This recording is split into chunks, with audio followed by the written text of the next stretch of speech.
La télévision, c'est le beau et le bon étant incertain, garantissant le beau aux téléspectateurs. Messieurs, dames, bonjour à vous. Alors aujourd'hui, nous faisons cette émission qui va revêtir la dimension d'un rendez-vous des animateurs, lequel programme vise pour objectif de susciter des passions et susciter des vocations, et cela passe par un partage d'expériences. J'ai réuni avec vous les meilleurs de l'animation au Gabon et le meilleur de l'animation en Côte d'Ivoire. J'aimerais vous présenter mes invités du jour. Messieurs, bonjour à vous. Bonjour Marvin. Alors, de ma droite à ma gauche, on va commencer par monsieur Dafresh Didier. Comment vous allez? Ça va, je vais bien. Ok, c'est un grand honneur pour nous de vous avoir sur ce plateau. Merci, l'honneur est partagé. Alors, on rappelle à juste titre que vous vous faites appeler le patrimoine national. Une petite histoire, pourquoi le patrimoine national? Parce que j'ai été décoré dans l'ordre du mérite national, chevalier dans l'ordre du mérite national. Formidable, je salue cette distinction. Alors, vous êtes un homme des médias et vous êtes entrepreneur, ça vous fait 11 ans d'animation radio. Non, pas 11 ans d'animation radio. J'ai commencé l'animation radio à Radio Campus en 2007. Donc, ça fait beaucoup d'années. Mais en tant qu'animateur à Urban FM, exactement, ça fait 11 ans. Alors, on rappelle justement que vous êtes justement le promoteur d'une radio dont vous êtes, dans laquelle vous officiez en même temps. Oui, Urban FM. Que vous connaissez très bien. Ça marche. Alors, à ma gauche aussi, monsieur Johan Ebaye, bonjour à vous. Bonjour Marvin. Comment vous allez? C'est un plaisir d'être là et plaisir est partagé, comme c'est la fraîche. Ça marche. Alors, on va le dire, vous êtes entrepreneur social comme ça. En même temps, vous êtes animateur, présentateur télé et ça vous fait 8 ans de télévision jusqu'aujourd'hui. Ouais, 8 ans, bien dosé, bien calculé, 8 ans mérités. C'est très bien. C'est le fruit du travail qui paye jusqu'à présent. C'est le fruit du travail qui paye jusqu'à présent. Alors, à ma droite, j'ai un jeune dans le métier, c'est monsieur Edou Hyde. Vous vous faites appeler l'animateur 2.0. Alors, qu'est-ce qu'on entend par là? Écoute, Marvin, c'est déjà un plaisir d'être là. Ok. Père, parce que franchement, ça me gêne un peu. Mais voilà, donc. Sans doigt à l'aise. Ok. Donc, l'animateur 2.0, c'est simplement c'est la génération après celle avec qui je suis. Simplement pour montrer aux gens que je suis celui-là qui s'adapte, qui allie le digital et ce qui est un peu classique. Donc comme j'officie sur les réseaux sociaux et un peu partout, ça fait de moi l'animateur du poste. Mais c'est sans prétention, ça arrive simplement pour avoir son identité à soi. Ça marche, j'ai bien compris. Alors la série sur le gâteau, c'est notre invité qui est en ligne avec nous depuis Abidjan en Côte d'Ivoire. C'est monsieur Georges Taï Benson. Bonjour à vous. Mes respects, monsieur. Alors, ce sont des respects qui sont partagés. Monsieur Georges Taï Benson, vous êtes créateur d'émissions depuis votre première apparition à la RTI le 6 juin 1964. Votre première apparition à la télé, vous la faites le 19 décembre 1965.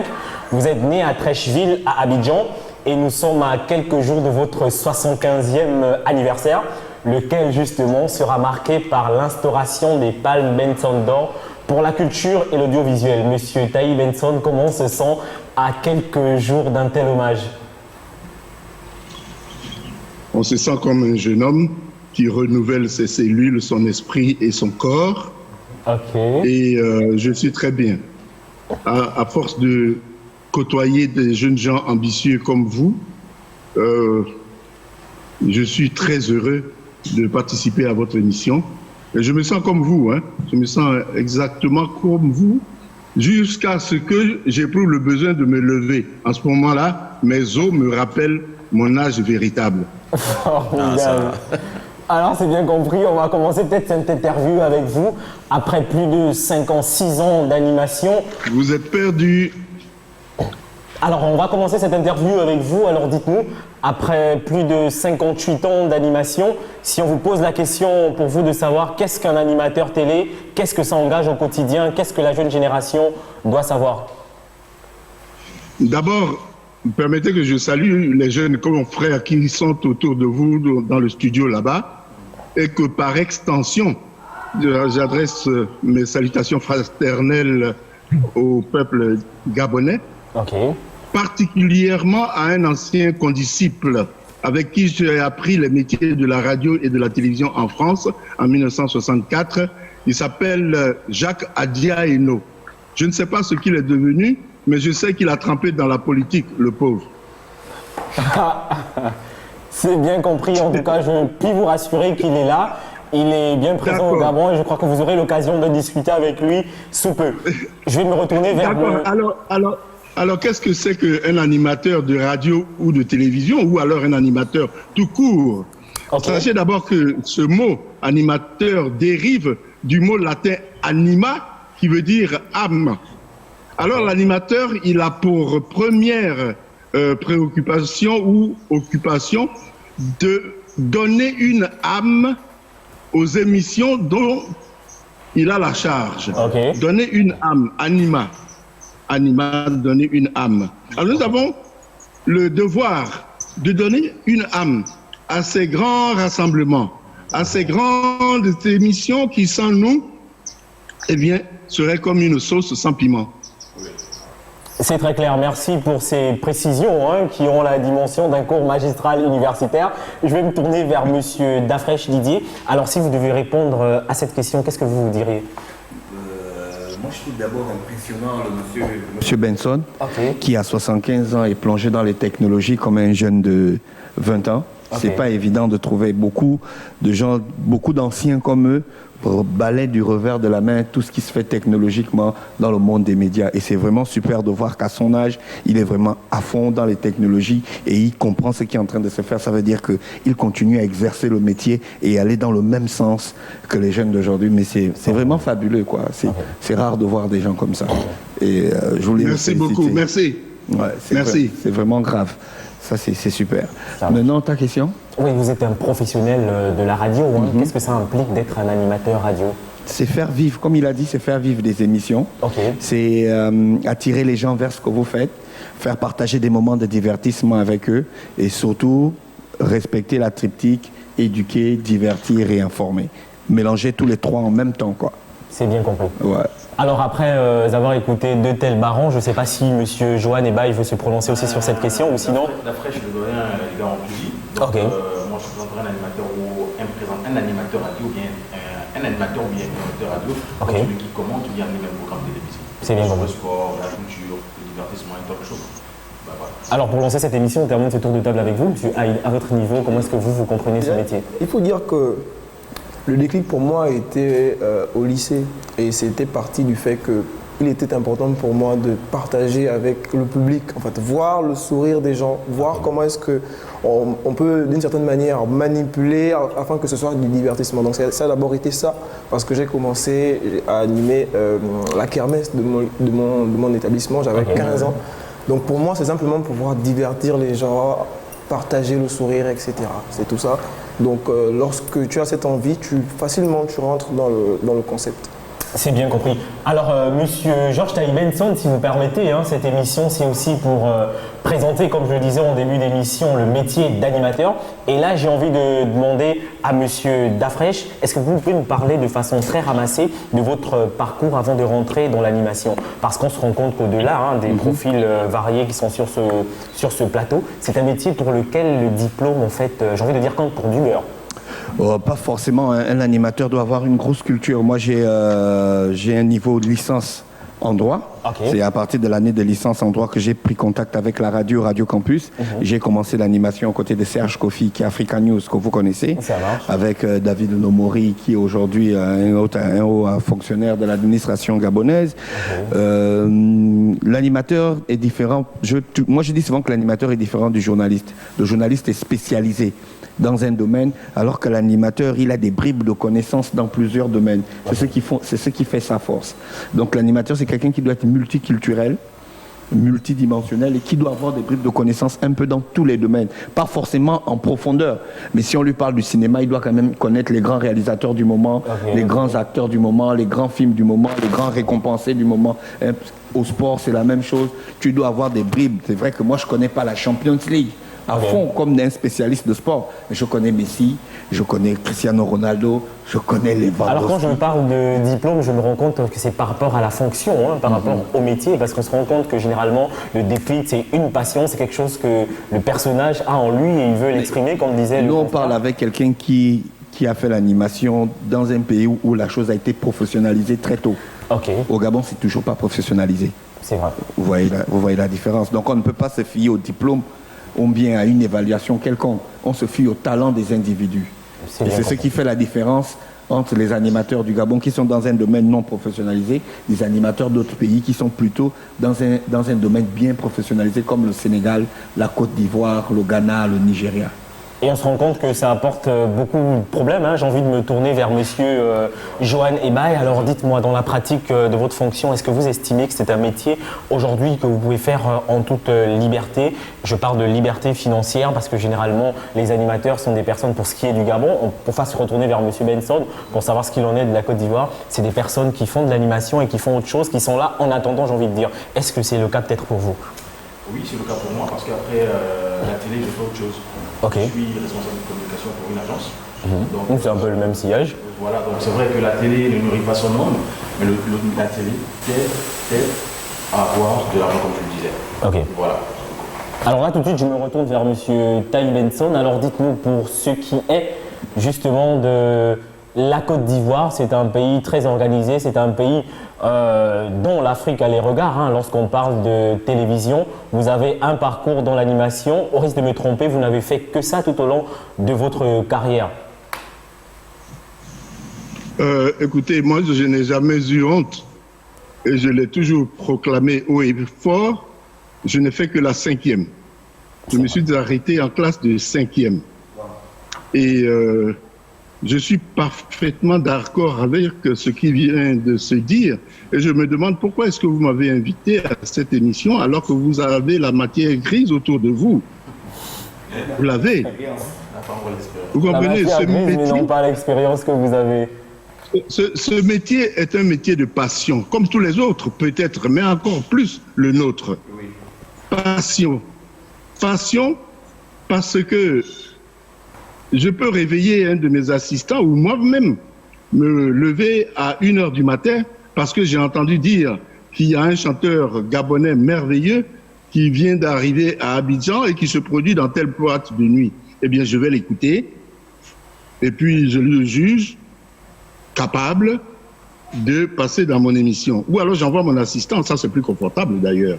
Je l'envoie et puis juge de mon droit d'aînesse ou de chef. Je dis, vas-y. S'il n'est pas passionné, il va grommeler, il va ronchonner, mais il va y aller par la force de l'âge. Sinon, quand on te dit ça et que tu es passionné, tu es vite parti. Il faut donc la passion, la curiosité, la culture. Je vais vous dire, excusez-moi ce geste-là parce que je suis en pleine forêt. C'est bien compris. Je vais vous dire, dans les différents domiciles où j'ai habité, excusez-moi, les toilettes sont des bibliothèques. C'est-à-dire que c'est dans les toilettes que je fais des rayonnages et puis je mets des livres. Il y a du Tintin, il y a du Dostoïevski, il y a du Camus, il y a du Bernard Dadier, etc. D'ailleurs, chez moi, on ne dit jamais papa est aux toilettes. On dit papa est allé lire. Cool. Oui. Vous comprenez? Oui, oui. La lecture, la curiosité et la culture sont des bases fondamentales de notre métier. Et j'ai entendu avec plaisir dire par un de mes confrères autour de vous réunis que effectivement, il faut une dose de connaissances culturelles, une dose de curiosité, etc. Si on vous parle de Battling Siki, vous n'êtes pas reporter sportif, mais vous devez être capable d'en dire 2 mots. Oui. D'en dire 2 mots. Okay. Voilà. Si on vous parle de Aubameyang, vous devez être capable de dire le jeune homme qui fait les roulés-boulets là. Vous devez être capable de parler de monsieur Léomba, monsieur Léomba, premier président de votre pays. Vous devez être capable de parler, etc., etc. Mais c'est un ensemble de connaissances qui vous aide à évoluer dans votre milieu. Le journaliste, il est spécialiste, il est économique, il est sportif, il est culturel aussi, etc. Mais c'est un chemin droit. Nous louvoyons. Ouais. Nous louvoyons. Voilà ce que je peux dire. C'est bien compris. Maintenant, vous avez évoqué le côté pécuniaire de notre métier. Oh là là, je pleure. Continuez, je pleure. Je vais continuer peut-être avec monsieur Dafreshman avant de revenir vers notre jeune frère Edu Haït. Vous l'avez dit tout à l'heure, hein, la passion anime ce métier, mais après, à côté de la passion, il faut vivre parce qu'on se demande, hein, la télévision a ceci de particulier, c'est qu'elle vous prend, elle vous façonne, elle vous positionne au grand public, et puis après on se demande, est-ce que celui que vous êtes avant de vous prononcer devant les médias et celui que le média façonne, est-ce qu'il s'agit de la même personne? Est-ce que celui que vous êtes au début arrive à porter justement l'identité que cette machination présente au grand public? Je ne sais pas si c'était préparé, mais ta question va avec l'émotion de notre ancien. Tu vois, ça veut dire que... Lequel à la main levée, donc allez-y très vite et on va y passer. Ça veut dire que vous vivez tellement d'émotions dans ce métier, vous rencontrez tellement de personnes, vous rencontrez tellement de gens, vous interviewez des gens que vous n'aurez pas pu interviewer si vous étiez un homme lambda. Et à chaque fois que vous avez un échange avec quelqu'un, une interview, un dialogue, un entretien, il y a quelque chose qui reste chez vous. Ok. Des fois, ces personnes vous transmettent des émotions. Des fois, vous partez avec, vous vous dites, waouh. Par exemple, j'ai interviewé le célèbre acteur béninois Dumont Onsou. Et puis, quand il est sorti, vous vous dites, waouh, c'est Dumont Onsou qui était là en face de moi, qui m'a transmis quelque chose. Son humilité, par exemple. Okay. Pourquoi il est aussi humble? Alors que des fois, moi, j'arrive à me prendre pour la fin du monde. Et vous commencez à comprendre dans quel style émotionnel vous devez vous ranger en face de la population, en face de la société, en face de vos compères. C'est ce qui fait la force du métier d'animateur. Si vous sortez de là avec la grosse tête, c'est que vous n'avez pas compris ce que vous êtes en train de faire. Vous êtes un viaduc, une croix de transmission. Vous faites fonctionner des éléments. Et ces éléments-là, ce sont les gens qui vous écoutent. Okay. Il faut savoir, vous savez, nous qui faisons la radio, peut-être pas comme Joanne qui fait la télé, nous qui faisons la radio, on nous juge à la fréquence de notre voix. Ouais. Le matin, quand quelqu'un allume la radio, et puis s'il sent que votre émotion n'est pas au rendez-vous, vous transmettez ça à l'auditeur. Il ne sera pas d'accord. Il va dire que ça, c'est un faux animateur. Est-ce que tu comprends? Je comprends ça. Voilà pourquoi notre ancien est trempé dans les émotions, parce qu'il essaye d'imaginer en parlant tout ce qu'il a vécu, tout ce qu'il a reçu comme émotion, qui font de sa vie, à quelques jours de ses 75 ans, qui font de sa vie aujourd'hui. C'est pas facile d'assumer ça. Alors, Edu Haït, très rapidement avec vous, avant que l'on ne reparte avec monsieur Georges Taï Benson, est-ce que vous avez une quelconque crainte à votre niveau? Vous êtes un très bon animateur, vous animez un programme qui jusqu'aujourd'hui n'a pas de sponsor, vous faites une animation pour laquelle souvent vous n'êtes pas rémunéré à votre juste valeur. Est-ce qu'il y a des craintes par rapport à cela, par rapport à votre avenir? On a directement sauté, là on va dans un autre sujet et puis c'est un peu... Vous pouvez revenir très rapidement alors. Il y a tellement de choses à dire à ce niveau parce que... D'abord, lorsqu'on est aussi jeune et qu'on veut appartenir à un monde, il faut dire que je suis convaincu là-dessus, je suis peut-être le plus jeune animateur de ma génération. Mais ça, c'est parce que j'ai voulu le faire. C'est parce que je le conçois dans ma tête depuis que je suis très très très jeune. Donc je suis passionné par ça et je me suis toujours dit qu'il faut que je le fasse.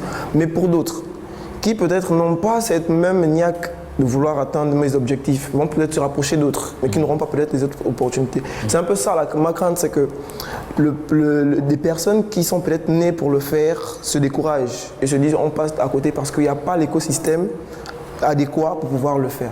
Moi, aujourd'hui, j'ai eu peut-être la chance de rencontrer Morgane, j'ai eu la chance de rencontrer Steve, aujourd'hui Dafresh. Oui, c'est la chance que j'ai créée moi-même, mais je suis sûr que les autres n'ont pas la même motivation parce qu'ils ont peur. Vous me voyez là, je tremble un peu parce que je suis avec le patrimoine national. Mais voilà, c'est aussi ça, c'est mon expérience. Ça fait 3 ans que je fais de l'animation de scène, que ce soit d'événements ou bien sur des émissions. Voilà, je me suis construit, mais j'ai besoin que les plus grands aident aussi les plus jeunes. C'est ça, c'est réellement ça mon souhait, au lieu de parler de crainte. Parce que je pense que ça va dans le bon sens. Après cette émission, je vais à Urban FM. Alors, on prend bien notre temps, on va rebondir là-dessus. On va retourner en Côte d'Ivoire à Abidjan avec monsieur Georges Taï Benson. Nous rappelons justement que vous avez fait votre formation pratique à l'ORTF, l'Office de la radio de diffusion télévision française. Et votre stage théorique justement a été fait à Okora, excusez-moi, l'Office de coopération radiophonique. Alors il y a ceci de particulier dans l'univers francophone qui est le nôtre, c'est que le salaire est fonction du diplôme, j'ai envie de le dire comme ça. Et les animateurs que nous sommes, pour la plupart, au Gabon, peut-être en Côte d'Ivoire, vous me direz, c'est la passion qui anime et très souvent, comme la formation n'est pas au rendez-vous, pour ce qui est le cas du Gabon, il n'y a pas d'établissement de formation au métier de présentateur télé. Moi, je vous envoie comme ça cette critique et je me demande qu'est-ce que vous réagissez à ce propos. Qu'est-ce que vous pouvez nous dire? Je me mets à genoux pour saluer avec déférence tous ceux qui sont autour de vous et qui ont dit ce qu'il fallait dire. Vous m'avez vu tout à l'heure et je voudrais m'en excuser. Très ému. Ce n'était pas du cinéma, encore que j'ai fait l'école de théâtre. Ce n'était pas du cinéma. Vous savez, je suis allé à l'Office de coopération radiophonique avec en poche le CEPE, certificat d'études primaires élémentaires, alors qu'il fallait avoir le bac. Il fallait aussi avoir 21 ans, j'en avais 17. J'ai bluffé tout le monde, comme vous le dites maintenant. J'ai bluffé tout le monde. Et puis je suis arrivé à Paris pour l'oral. J'ai été reçu devant des sommités françaises qui nous interrogeaient. Et puis je suis revenu à Abidjan avec le titre de deuxième de promotion. Deuxième, je n'étais pas major. Deuxième, il y avait un Sénégalais avant moi.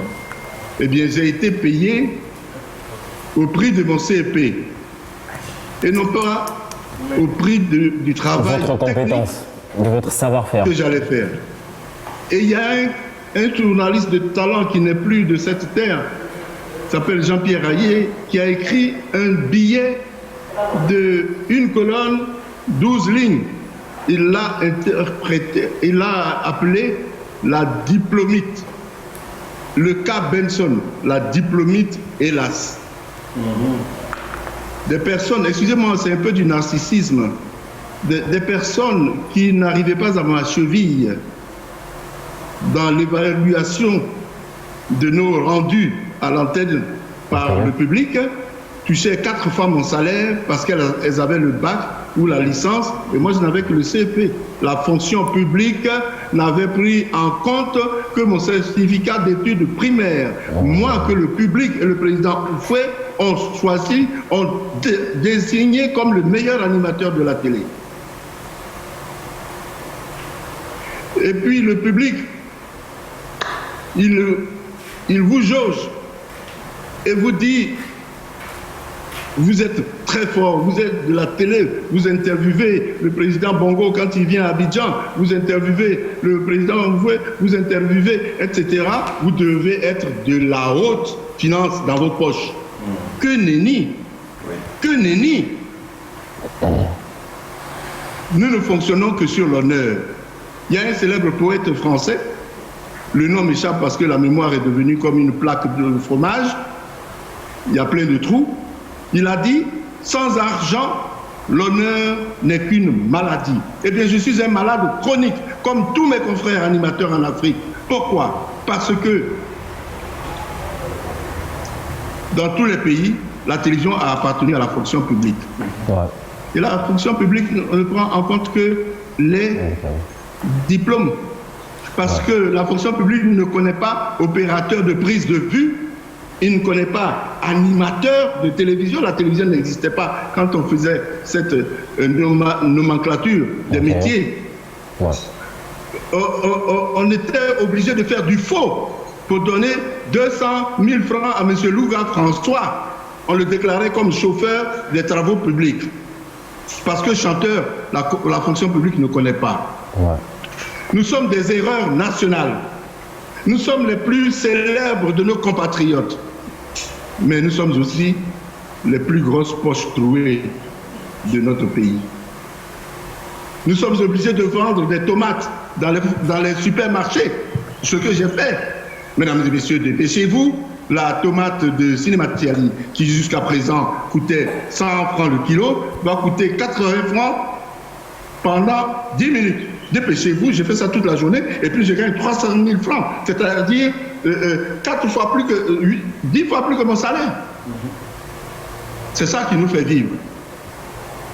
Et le public nous dit: pourquoi est-ce que vous achetez des bananes braisées au bord de la route alors que vous êtes un grand? Pourquoi est-ce que vous prenez le bus alors que vous êtes un grand? Bien, je vais emprunter à mes rares réminiscences d'espagnol pour dire: soy como soy et no como tú quieras. Merci pour ces mots, M. Georges Taï Benson, et nous nous inclinons devant cet argumentaire dans lequel nous nous retrouvons pratiquement tous sur ce plateau. Je vais peut-être me retourner vers M. Johan Ebaye et vous demander, vous, à votre niveau, lorsqu'on parle de Johan Ebaye, de votre vrai nom, en dehors de l'animateur, est-ce que vous pensez que celui que vous étiez avant de commencer la télévision, à un moment donné, a pu se mettre au même rang que celui-là que la télévision a dû fabriquer? Ça a été un peu difficile. Ok. C'était difficile dans les débuts parce que la télé te fabrique en fait. La télé te donne une autre image que celui qui peut voir ne pense même pas. Je vais vous raconter une petite histoire. Je ne suis pas véhiculé. Donc lorsque j'ai terminé mon émission à la télévision, je vais prendre un taxi, 1000 francs en 7. Donc quand je monte dans le taxi, la dame se dit, oh, je connais ces mesures. Vous connaissez le taxi des 1000 francs? Vous voyez un peu? La télé te met à un niveau, mais la réalité elle est là. Vraiment. C'est comme disait le monsieur, c'est vraiment regrettable. C'est vraiment regrettable. Alors moi je vous propose de souffler un grand coup. Nous allons écouter quelques-uns de nos confrères qui veulent partager avec nous ce qu'ils pensent de ce métier. Et nous commençons par M. Bobby Célestin depuis la Corée du Sud. Mon impression par rapport au métier d'animateur, je dirais que le métier d'animateur est indispensable dans le milieu de l'audiovisuel. Un animateur est au centre de tout le décor qui est planté par son équipe. Alors, à sa suite, si la régie nous le permet, nous avons mademoiselle Lidaou depuis Lomé au Togo. Un métier très passionnant et aussi très vivant. L'animateur, c'est cette personne-là qui va faire vivre son émission comme personne d'autre. Il nous fait participer, nos téléspectateurs, comme si on vivait l'émission, comme si on y faisait partie. Donc, ce sont des personnes qui ont une certaine maîtrise et une certaine technicité pour faire animateur, tout juste comme ça. Parce que l'animateur ne va pas se former dans des écoles, même s'il faut certaines connaissances scolaires, mais il est beaucoup plus autodidacte. Il se forme tout seul, donc c'est beaucoup à encourager puisque c'est un métier très noble et comme je le disais tantôt, très passionnant. Beaucoup de courage à vous tous animateurs, à toi aussi Marvin. Merci Lidaou, merci pour ces mots. Alors je vais me retourner vers Monsieur Dafresh. On le disait tout à l'heure, on parlait de la question de diplôme, voilà. Mais après, à côté de cela, on se dit quelqu'un qui a un savoir-faire, il peut mieux se vendre. Et les professionnels de la radio que vous êtes généralement, on ne vous trouve pas dans des universités, Monsieur Dafresh. Pourquoi tu es sourd? Le transfert de compétences, comment quand elle a dit bonjour à toi Marvin? On dirait qu'il y a une relation. Une relation amicale entre une Gabonaise et une Togolaise. Pour répondre à ta question, c'est vrai ce que le grand a dit. Que les gars ils se sont lancés dans l'animation, dans la fonction publique, et là, justement la fonction publique a ses codes, a sa réglementation, a ses lois, a sa façon de fonctionner. Les animateurs du privé, c'est pas pareil. Il y a Régis, par exemple, Régis Massimba, qui a donné le ton de l'animation dans le secteur privé, parce que lui, il a commencé à travailler dans une chaîne privée, et puis on a vu comment un animateur a des sponsors dans une émission. Alors que quand vous travaillez au privé et que vous vous rendez compte que l'animateur a des sponsors, l'émission a un sponsoring, vous vous retournez vers la direction pour dire que c'est ça mon travail. C'est mon travail qui a amené le sponsor, donc il faut que je sois traité à la hauteur de ce que je fais. C'est pas le cas. Et à ce moment-là, vous êtes sûr que c'est un... Ah, c'est pas le cas. C'est pas le cas au public. Au public, l'argent va aller dans les caisses de l'État. Ah oui, c'est clair, parce qu'il y a l'agent comptable qui travaille, qui est là pour la télé de l'État. Il va récupérer l'argent et vous n'aurez que la part qui vous revient par rapport au diplôme par lequel vous êtes entré dans cette institution publique. Vous voyez. Or, à ce moment-là, ça doit être la quote-part de l'animateur. La question de se vendre, c'est beaucoup plus important. Elle est beaucoup plus importante dans le secteur privé. Donc, un animateur qui sent qu'il a ce qu'on appelle une fanbase, il a une catégorie des individus qui le suivent. À ce moment, il doit partir du public pour aller dans le privé, emmener son savoir-faire. Il va au privé, il dit que bon, voilà, moi je sais faire ça, je suis tel, je sais que vous me suivez parce que vous êtes des professionnels du métier, je vais travailler avec vous, voici mes prétentions salariales. Et c'est comme ça que ça fonctionne. Les grands animateurs dans les télés européennes, américaines, ils font énormément d'argent. Parce qu'une quote-part de la publicité qui fonctionne grâce à son émission lui est reversé. C'est comme le principe des réseaux sociaux aujourd'hui. Quand vous faites beaucoup plus de vues sur une chaîne comme YouTube ou bien comme TikTok, et on vous rémunère. Parce que vous allez dire à YouTube que c'est à cause de moi que 1 million de personnes est venu sur votre plateforme pour venir suivre mon contenu. C'est ça aujourd'hui. Donc l'animateur doit se réinventer. Aujourd'hui, les plateformes digitales, aujourd'hui, le nouveau monde permet à l'animateur d'être beaucoup plus vu et d'être beaucoup plus rassurant, donc de gagner beaucoup plus. Alors, moi, je ne l'ai pas dit tout à l'heure, mais en fait, cette préoccupation, elle vient de la jeune génération. En préparant cette émission, c'est ce qui est ressorti. Je ne saurais pas si Edo Hyde sera du même avis, mais vous, aujourd'hui, au grand, il y a déjà les cheveux blancs qui sont sortis. Oui. Est-ce que vous pensez à la question de formation, de transfert de compétences? Mais bien sûr, nous, on travaille dans une radio où on forme la majorité. On forme la majorité de nos gars, les animateurs, tous ceux qui travaillent dans les métiers qu'il faut. Ça fait que la seule façon de recevoir de vous, c'est d'être dans... Mais bien sûr, je ne peux pas aller former quelqu'un dont mon entreprise ne va pas bénéficier de ça. C'est très clair. C'est clair. Et parce que je forme pour la pérennité de mon entreprise. S'il vient dans mon entreprise et qu'on le forme, il faut qu'il rende à l'entreprise ce que l'entreprise lui a donné. C'est logique en fait. Je ne veux pas te former et te payer. C'est très clair. C'est le gars qu'on forme qui paye le formateur. Plus que quand on va à l'école, on paye l'école, non? C'est très clair. C'est l'école qui nous paye. C'est très clair. Alors, Edo Hyde, est-ce que la question de formation est actuellement dans votre sillage? Bon, la question des formations, c'est comme je le disais tout à l'heure, c'est très important de former parce qu'aujourd'hui, d'autres le font par manque d'obligation, voilà. Et nous, parfois, ça nous fait mal. Quand on regarde une certaine façon d'animer, etc., on regarde une émission, ça ne nous plaît pas, mais c'est parce que c'est lié aussi à la formation. Donc c'est très important. Mais après, pour revenir un peu sur le cas du financement des émissions ou des... Très rapidement, oui. Voilà. Ce qui est important de savoir, c'est qu'aujourd'hui, on a les réseaux sociaux et c'est vraiment, comme le grand Afrique disait, un moyen de se faire des sous. Quand vous entendez l'animateur 2.0, ce n'est pas hasardeux, c'est justement parce que l'animateur 2.0 se produit sur les réseaux sociaux, vend du contenu grâce aux partenaires qui viennent et qui disent bon, moi je vais placer tel produit. Quand tu fais ton interview, quand tu fais ton entretien, place mon produit. Il y a des personnes aussi qui viennent pour vendre, pour des artistes qui viennent. Parce que voilà un peu. Donc nous on crée ce qu'on appelle des web TV. Les web TV comparés à la télé qui est déjà un peu délaissée, on arrive quand même à s'en sortir. Et c'est justement quand moi je reçois des sous, des événements, j'arrive à injecter ça sur la web TV. Et de fil en... Voilà. Mais si c'est des sous concrètement de la web TV, ça n'enchante pas vraiment.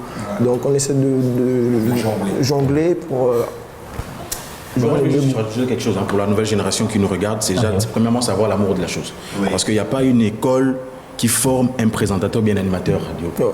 Moi, j'étais formé sur le tas, en écoutant le Grand Afresh, en écoutant Régis Massimba, en écoutant Will Bees, que moi j'ai été animateur aujourd'hui. C'est l'amour de la chose qui fait de toi un animateur. Elle est bonne celle-là. Il dit que c'est en t'écoutant qu'il s'est lancé. Voilà, tu vois un peu. Voilà, moi, ce que j'aimerais dire à la nouvelle génération, c'est d'aimer la chose. Une fois que tu aimes la chose, le déclic vient. Moi, je n'ai pas été à une école d'animateur. C'est vrai que je suis diplômé en information et communication d'entreprise. Mais c'est pas ce que j'ai fait à l'école que j'ai fait à la télé aujourd'hui. Formidable. Ouais, voilà. Bon, c'est ce que je voulais préciser, quoi. C'est bien compris. Alors, on va se retourner vers monsieur Georges Taï Benson. Alors, c'est de vous demander, est-ce qu'aujourd'hui, vous pensez que... J'ai envie de vous le demander, avec l'instauration des Palmes Benson d'or, est-ce que la formation sera au rendez-vous au niveau de la Côte d'Ivoire pour cette jeune génération? Alors, monsieur, j'ai été très heureux d'écouter les jeunes réunis autour de vous. Vous savez que il n'y a pas un an que la notion de télévision privée s'est installée en Côte d'Ivoire. Il n'y a pas un an. Nous avons fonctionné jusqu'à présent avec des chaînes d'État. Que vous fassiez 19 émissions dans la semaine, ou que vous en fassiez une seule dans le mois, la fonction publique dit que vous avez droit à 100 francs. Alors il y a des petits malins, bien sûr, qui n'ont fait qu'une émission par mois. Moi, l'imbécile, j'en ai produit peut-être 50 par semaine. Mais toutes les retombées de ces émissions sorties de mon mind s'en vont à la fonction publique. Jusqu'à aujourd'hui, je suis parti à la retraite il y a combien d'années? On repasse mes émissions avec plaisir, mais sans retomber pour moi. C'est une injustice flagrante. Maintenant, pour le domaine de la formation, Il existe en Côte d'Ivoire, à Abidjan, l'Institut des sciences et techniques de la communication, l'ISTC, qui a formé des Gabonais, des Centrafricains, des Maliens, des Sénégalais et qui continue de former. Eh bien, moi, que la Doxa considère comme le plus grand animateur de tous les temps en Côte d'Ivoire, je n'ai jamais eu la possibilité d'y décerner, d'y enseigner, parce que je n'ai pas de diplôme. On me dit que un inculte, un non-diplômé n'a pas l'occasion, n'a pas l'autorisation d'enseigner à des universitaires. Je n'ai jamais enseigné à l'école de télévision en Côte d'Ivoire. Jamais. Est-ce qu'aujourd'hui vous vous insurgez? Alors moi, j'ai eu l'idée, il y a quelques années, de créer l'ISFAP, l'Institut supérieur de formation des animateurs professionnels. J'ai eu cette idée, mais on ne m'en a jamais donné l'autorisation. Je n'ai pas de diplôme. La même rengaine m'a été servie. Alors c'est à désespérer. C'est à désespérer. Bon, maintenant qu'il y a des télévisions privées, peut-être que la chose va changer. Et quand des admirateurs m'appellent pour dire nous allons créer les palmes, n'est-ce pas, d'excellence, Benson d'or en Côte d'Ivoire, je ne peux que m'en réjouir, parce que c'est à ça que je voulais arriver. L'émulation, susciter des vocations, et puis magnifier l'excellence. Je suis content pour ça, et ça va se faire. Je termine, parce qu'il faut bien que je quitte cette forêt pour emprunter l'autoroute et rentrer sur Abidjan, en disant que voilà, j'ai perdu le fil de mon propos, mais je veux dire simplement que la télévision aujourd'hui s'installe sur le web, comme vous dites. Nous avons tous maintenant la possibilité de le faire, mais avec des cheveux blancs comme les miens, avec l'inculture dont je fais montre, parce que je suis un analphabète du 21e siècle, qu'est-ce que je vais faire? 75 ans, ce n'est pas donné à tout le monde. Je suis plus proche du cercueil que du berceau. À bon entendeur, je vous aime, jeunes gens. Je vous souhaite une très bonne carrière, beaucoup plus florissante que la mienne en tout, mais aussi longue, aussi longue. Je vous remercie de m'avoir fait l'honneur de participer à ce forum. Et à vous tous, je dis bonne chance. Monsieur Taï Benson, merci pour ces mots. Alors on va souffler très rapidement en musique avec ce clip de ce fabuleux animateur, un clip d'ailleurs qui a été tourné dans les locaux de la BTV Radio, et on revient par la suite. Alors on danse, c'est de la bonne humeur sur ce plateau. Je le rappelle, je suis avec des professionnels du métier. Alors vous avez ceci de particulier, c'est que tous les trois vous présentez des émissions qui sont en direct. Et on le disait en prélude de cette émission, on a pour objectif de susciter des vocations. Monsieur Dafresh est en direct. Qu'est-ce que ça implique? Si vous nous parlez de vos ratés comme ça. Non, moi je n'ai pas les ratés. Pas de ratés. Non. Formidable. C'est pas possible. Le raté, c'est quand la SCG coupe le courant. Oh, elle est bonne celle-là. Et le temps que le groupe démarre, voilà, ça c'est les ratés, mais on n'a pas de ratés. Quand tu es en direct, il faut être concentré. Il faut être concentré, être normal, être la personne que tu es, être simple et cohérent. Il n'y a pas de raté. Les ratés, ça n'existe pas. La preuve, on brief. Il faut briefer les invités. Bon, alors la majorité des invités, c'est des gens qui savent exactement ce qu'ils veulent passer comme message. Donc, c'est vrai que beaucoup des grands pays se soustraient déjà au direct. On sait que les États-Unis sont entièrement soustraits au direct, sauf le journal. Ils n'ont pas des émissions en direct, ou ils ont des émissions en léger différé. Ça veut dire que nous, on reçoit 45 secondes de l'émission quand c'est déjà lancé. Donc, ils ont le léger différé. Mais nous, on n'est pas des pays où ça déborde facilement à l'antenne, donc on peut encore se taper le luxe de faire le direct. Ça marche. Après, l'animation, c'est quelque chose de particulier, parce que si à 1 minute de l'antenne, vous êtes fâché, vous avez reçu une mauvaise information qui vous froisse l'esprit, dès que le direct est lancé, écoutez, vous avez les téléspectateurs à réjouir, à divertir. Oui, c'est clair. Le matin, tous les matins ne sont pas pareils. Il y a des fois, le matin, quand vous venez au boulot, il y a quelqu'un qui vous énerve sur la route. Mais dès que l'émission est en direct, vous devez faire en sorte de garder l'humeur pour que l'auditeur ressente que, émotionnellement, vous êtes parfait. Ça marche. Ouais. Monsieur Johan Ebaye, il y a plus jeune que vous qui regarde l'émission et puis se disent mais le grand, comment il fait pour être en direct avec mais c'est à Johan Ebaye qu'il faut demander parce qu'il y a les gestes techniques là, de la main qu'on ne Ça cherche. demande beaucoup de choses. Le direct, c'est beaucoup de concentration. Le direct, c'est la concentration. Il faut te préparer psychologiquement. Parce que lorsque tu quittes ta maison pour aller faire une émission en radio, mon frangin, tu prends ton téléphone là-bas, tu mets ça dans la poche. Parce qu'un simple coup de fil peut te déstabiliser pendant tes 52 minutes d'antenne. Formidable. Ouais, imagine tu prépares ton émission tout de suite, on te dit madame vient d'accoucher, c'est juste une image. Madame est là, elle est en urgence, elle vient d'accoucher. Mon frère, psychologiquement, tu te déstabilises. Oh mon Dieu, la pauvre fille, mon Dieu. Et on te dit dans 2 minutes, c'est le direct. Donc du coup, tu es stressé quoi. Moi, je ne vais pas prendre mon cas pour une généralité. À 30 à 40 minutes de mon émission, j'arrête mon téléphone. Cool. Ouais. Vous savez que même s'il y a un pétard en case, ils vont savoir que non, quand il termine l'émission, c'est à 17h. C'est à 17h qu'il va rallumer son téléphone. Parce que j'ai envie d'être concentré. C'est le direct, mon gars. Un petit truc. Tu animes sur la chaîne nationale, donc imagine la suite. Ah, c'est très clair. Ouais. Et quelle est l'expérience que vous avez du direct? Qu'est-ce que vos confrères qui veulent se lancer dans le métier doivent savoir? Écoutez, la première chose, c'est la maîtrise de soi. La maîtrise de soi en ce sens que si tu n'es pas apte mentalement, tu ne peux pas... Déjà, moi, je suis soumis aux commentaires. Quand je suis en direct, je suis soumis aux commentaires. Donc, je regarde tout sur mon téléphone. Donc, que ce soit les injures, les encouragements, on regarde. Mais tu peux lire quelque chose qui tout de suite... Justement, et parfois, le téléspectateur, il voit, ou l'internaute, par exemple, il voit... comment tu as réagi, mais tu n'as pas lu, mais sans que tu as lu son message, j'ai ri seul.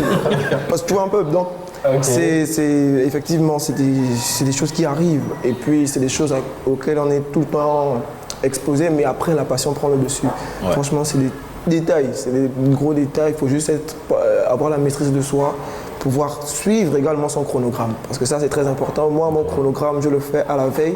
Le matin, je check.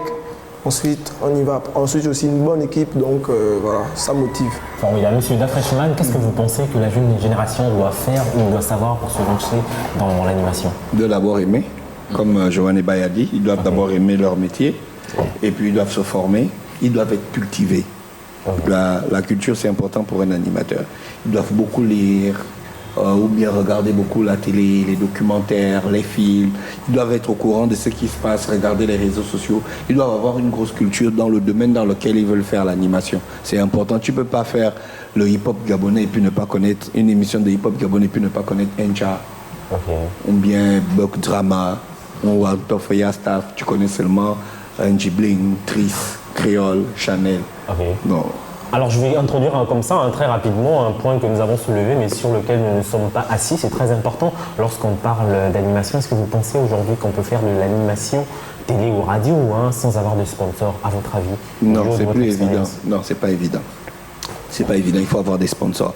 Et les sponsors ne viennent que si des contenus attrayants. Donc il faut être attrayant. Il faut avoir des sponsors. Et puis ça vous rend crédible. Quand vous faites une émission avec un sponsor, ça vous rend crédible. Ça veut dire que votre contenu est bancable, est achetable, est vendable. C'est ça. Le sponsor crédibilise l'animateur dans beaucoup de sens, dans le sens que c'est un bon animateur déjà. Il arrive à avoir des sponsors, ça veut dire qu'il est suivi. Ça veut donc dire que le travail qu'il fait est bien. Il faut se battre. C'est vrai que c'est pas facile. Effectivement. Au Gabon, dans le monde du sponsoring, il y a beaucoup trop de copinage. Donc, ce qui fait que beaucoup d'émissions ne sont pas sponsorisées. Elles ne sont pas sponsorisées parce que les gars ne sont pas bons. Parce qu'il y a beaucoup de copinage, parce qu'il y a beaucoup de favoritisme. Il y a des contenus qui ne valent pas la peine, mais qui ont des sponsors. C'est des trucs extraordinaires. Ça, je n'arrive pas à comprendre ça. Comme des contenus qui valent la peine, qui n'ont pas de sponsors. Chacun fait ce qu'il veut. Mais l'animateur doit tout faire. Il doit se battre pour avoir un sponsor dans son émission. C'est important. C'est bien compris. On court vers la fin de cette émission. J'ai envie de demander à M. Johan Ebaye des réactions, une suggestion. Non, mais comme disait le Dafresh, avoir un sponsor dans une émission, c'est une valeur ajoutée. Ça crédibilise le présentateur, ça crédibilise l'émission. Et c'est là où nous, en tant que présentateurs ou animateurs, on doit se battre, avoir des sponsors. Mais après, elle est bonne cette vanne, quand vous dites que le fait d'avoir un sponsor, ça crédibilise le programme et l'animateur. Mais est-ce que ça veut dire que le programme n'est pas bon. Parce qu'après, il y a le consommateur, il y a monsieur tout le monde qui peut apprécier le programme, qui peut aimer, par exemple, son programme. Il n'y a qu'à voir justement les réactions. Mais est-ce que j'ai envie de dire, comment on les appelle là, Les téléspectateurs Les auditeurs. Est-ce que les sponsors, justement, ne sont pas un peu capricieux? Parce qu'il y a des programmes Oui, c'est ce que je disais. Ce que je disais, que chacun fait comme il veut. Il y a beaucoup de copinage dans le sponsoring des émissions parce qu'il y a des gens qui ne veulent pas, qui font passer le message qu'ils n'ont pas besoin de publicité, ils n'ont pas besoin d'être vus. Mais c'est faux. Parce qu'on sait comment ça se passe. Bon, on n'est pas là pour parler de ça, mais on sait comment ça se passe. Mais une émission, le sponsoring crédibilise l'animateur, crédibilise l'émission. Parce que l'animateur, il fait venir les auditeurs sur la plateforme. Et donc, si vous vous mettez entre l'animateur et les auditeurs, vous avez une visibilité. C'est clair. Après, si tu me permets, Je te le permets très rapidement, pendant que la jeune dame qui est derrière la caméra s'approche, parce qu'on la voit sur l'écran. Vas-y. je veux simplement ajouter qu'en fait, le sponsor aussi a un niveau et l'aboutissement Venez par ici, de ce qu'on propose d'abord à nos téléspectateurs. Doucement. Allez-y, terminez. Donc, voilà, donc avoir un sponsor, c'est pas quelque chose d'acquis. Il faudrait d'abord proposer un contenu correct qui soit attrayant et bénéfique pour les potentiels sponsors. Dès que ça a été rempli, je pense que là maintenant c'est au sponsor de voir qu'il y a une possibilité, je la prends. Oui. Maintenant, si ça ne le fait pas, c'est maintenant, comme le Grand disait, les affiliations, on les teste tel, voilà. En tout cas, nous, à l'émission, avec l'équipe, nous saluons de très près le travail que vous faites. Nous vraiment saluons de très près le travail que vous faites. C'est de ma main droite d'ailleurs que je salue l'animation, voilà votre haut niveau d'animation. Il y a une charmante demoiselle derrière moi, je ne sais pas pourquoi elle est là, mais je vais lui demander. C'est un sponsor. C'est un sponsor, voilà. C'est ton sponsor, en fait, tu as le sponsor. Donc, avec l'équipe, nous avons choisi de vous dire merci vraiment, pas qu'avec des mots, mais avec des actes pour ce que vous faites vraiment. Donc, quelques petits présents, c'est le début de l'année. Merci. Ah, j'ai le plus beau. Qu'est-ce que tu en sais? Ah, Joanne, il est plus beau que toi. Non, c'est... Merci. C'est vraiment gentil. C'est la première fois. Merci. Super. Merci beaucoup. Alors, donc c'est ce que je disais, merci à vous pour ce que vous faites, merci d'inspirer la jeune génération. Une fois, lorsqu'on faisait une émission dans un établissement de la place, il y a une jeune fille qui s'est rapprochée de moi, elle a dit « Monsieur, demain quand je serai grand, je vais être journaliste ». Et c'est de là que j'ai appris que le travail que vous faites prend des proportions souvent que vous ne savez pas. Ouais. Le niveau d'impact que ce que vous faites a, vous souvent ne le mesure pas, Ouais. Donc j'ai juste envie de vous arracher très rapidement un mot de fin et fermer cette émission, monsieur Darfay. Je te remercie Marvin de m'avoir invité. C'était super de partager ces moments avec ce monsieur qui est un très ancien monsieur Benson. Il m'a beaucoup inspiré. Ouais. Joanne Ebaye. Bien, merci Marvin. Et juste réitérer à la nouvelle génération, si vous voulez être un bon animateur, il faut avoir une bonne culture générale et avoir l'amour de la chose. C'est tout. Et nous, l'animateur 2.0. Écoute, merci Marvin de m'avoir fait participer à ce merveilleux moment. Je suis vraiment tétanisé et tout. Mais après, ce que je peux dire, c'est courage. Courage et soyez passionnés. Après, c'est Edu l'animateur 2.0. Soyez chaque jour la version améliorée de vous-même. C'est bien compris. Merci à tous ceux et celles qui ont regardé ce programme. L'objectif de cette émission est justement de susciter des vocations. Et susciter des vocations, ça passe par un partage d'expérience. Aujourd'hui, vous savez qu'est-ce que ça implique d'être un animateur télé. J'ai juste envie de vous dire bonsoir chez vous et que Dieu bénisse les enfants d'Afrique.